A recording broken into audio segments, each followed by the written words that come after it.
الحمدللہ علی الذات عظیم الصفات سمیع السمات کبیر الشان والصلاة والسلام علی من لا نبی بعدہ فاعوذ باللہ من الشیطان الرجیم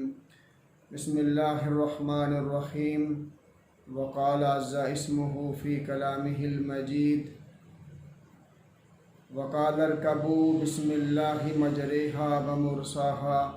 ان ربی لغفور الرحیم۔ میرے معزز سامعین کرام،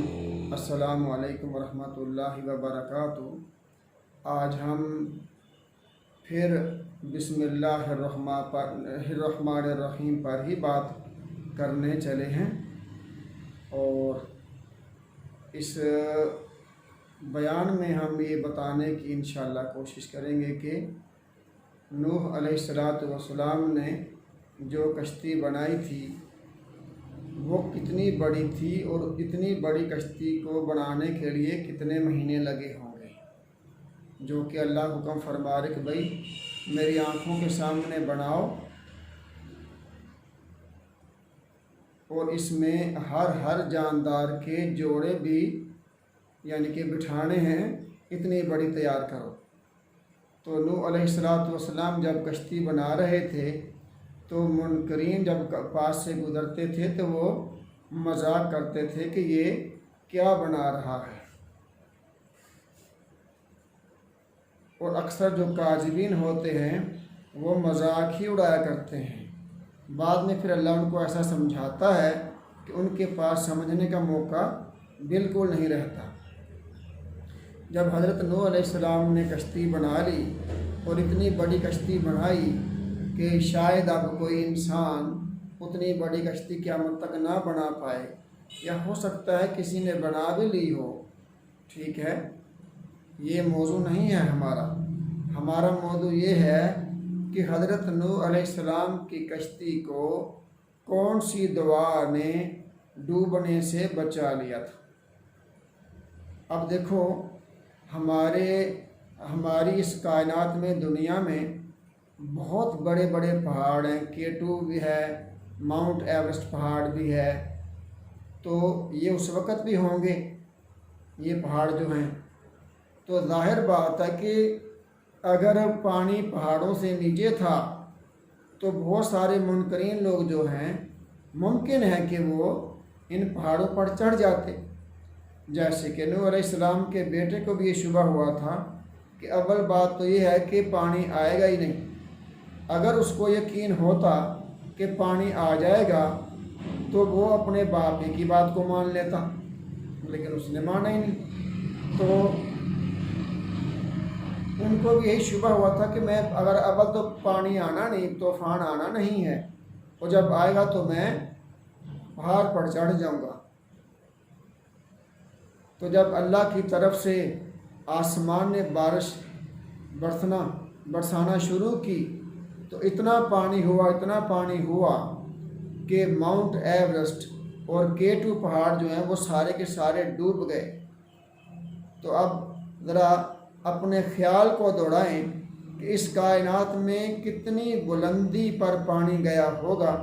اور وہ کتنی بڑی کشتی ہوگی کہ جس میں حضرت نوح علیہ السلام نے ہر جاندار کے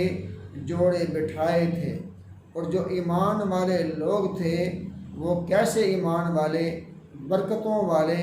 اور اللہ پاک کی آیات میں سے، اللہ پاک کی نشانیوں میں سے وہ لوگ نشانی بنے تھے جو اس کشتی میں سوار ہو گئے تھے۔ تو جب اتنا بڑا طوفان آئے کہ دنیا میں اونچے بڑے بڑے پہاڑوں کو بھی اپنے نیچے کر لے اور پانی ان سے بھی اوپر چلا جائے، تو اس کشتی، ہوا اور طوفان اور اس میں چلتی ہوئی اتنی بڑی کشتی، بتائیے کیسے ڈوبنے سے بچ سکتی ہے؟ انسانی عقل ماننے سے قاصر ہے کہ جب اتنا اونچا پانی ہو جائے کہ ماؤنٹ ایورسٹ اور K2 پہاڑ بھی اس میں ڈوب جائیں اور ان سے بھی اوپر پانی چلا جائے، تو جتنی مرضی بڑی کشتی ہو، ہوا طوفان ہو، لہریں اٹھ رہی ہوں کائنات کے اندر،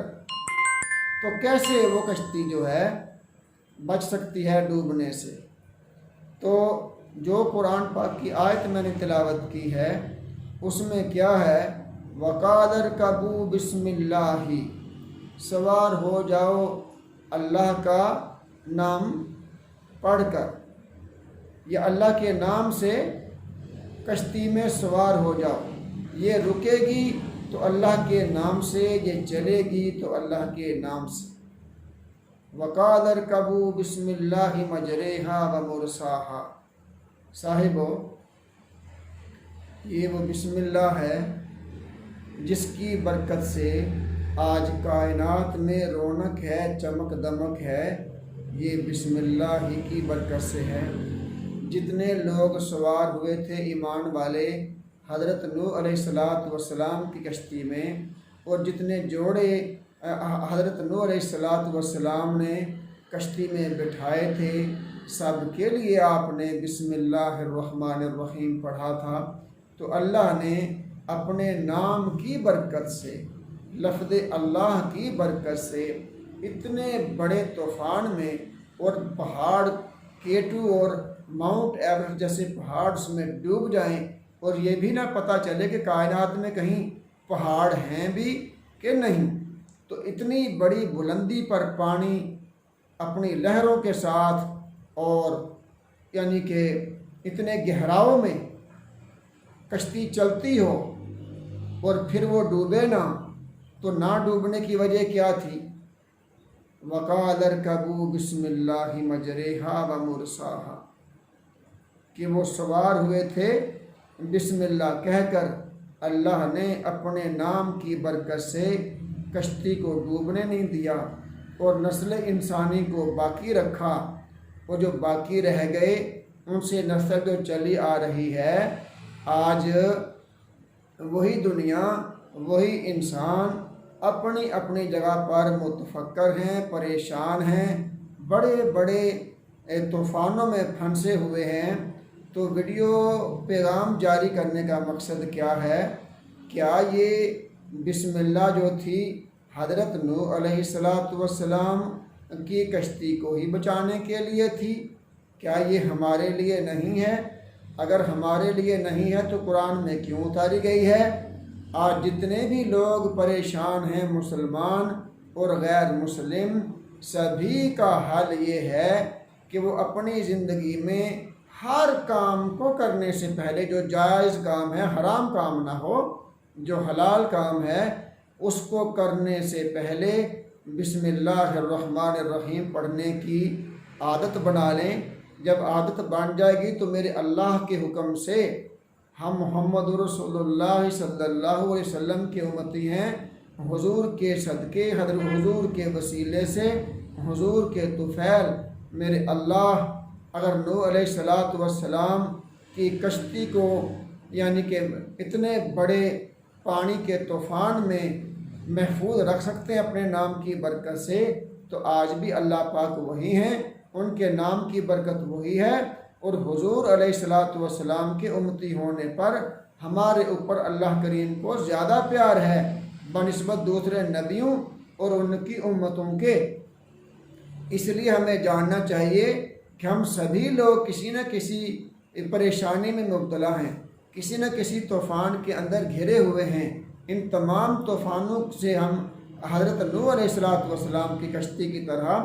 کیسے باہر آ جائیں؟ ہمیں ہر چھوٹا موٹا کام کرنے سے پہلے بسم اللہ الرحمن الرحیم پڑھنے کو عادت بنانا ہوگا، اور یہ عادت ان تمام کاموں میں بنانی ہے جو کہ حلال ہیں۔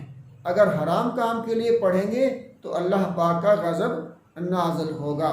اور دوسری جگہ اللہ پاک نے فرمایا اِنَّهُ مِن سُلَيْمَانَ وَإِنَّهُ بِسْمِ اللَّهِ الرَّحْمَنِ الرَّحِيمِ۔ یہ حضور علیہ السلام نے فرمایا کہ اپنے کوئی بھی کام شروع کرو، اپنے خطوط میں یا جو بھی لکھو اس سے پہلے بسم اللہ الرحمن الرحیم ضرور لکھا کرو۔ تو حضرت سلیمان علیہ السلام نے جو بلقیس کی طرف خط بھیجا اس میں بسم اللہ الرحمن الرحیم لکھ کر ہدہد کو تھما دیا کہ جا اس کو یہ خط دے دو جا کر۔ تو دیکھو بسم اللہ الرحمن الرحیم لکھنا اور اس سے تمام کاموں کو شروع کرنا، یہ انبیاء کے اعمال میں سے ایک عمل ہے جو اب ہماری باری آئی ہے تو محمد رسول اللہ کے بعد کسی نبی نے آنا نہیں، اور ہمیں مکمل کتاب دے دی گئی ہے۔ ہر آنے والے فتنے، ہر آنے والے طوفان سے محفوظ رہنے کے لیے حضور نے اور اللہ کریم نے اپنے کلام میں ہمیں بتا دیا کہ پہلے جن لوگوں پر بڑے بڑے طوفان آئے اور وہاں ان میں جو مومنین تھے، ایمان والے تھے، وہ کیسے کیسے بچ گئے، وہ ہم سب کو قرآن میں بتا دیا گیا ہے۔ اس لیے ہمیں چاہیے کہ ہم کوئی چیز لکھیں، آج انٹرنیٹ کا زمانہ ہے، کوئی بھی تحریر لکھیں، ہم عادت بنا لیں ہر جائز کام میں کہ ہم بسم اللہ کو نہیں چھوڑیں گے۔ دیکھنا میرے اللہ کے فضل سے جتنے لوگ اس کو اپنی عادت بنا لیں گے، کون سا بل آتا ہے، فضول ہم گانے گاتے ہیں، فضول بکواس بھی کرتے ہیں، عجیب و غریب مزاحیہ باتیں بھی کرتے ہیں ہم لوگ،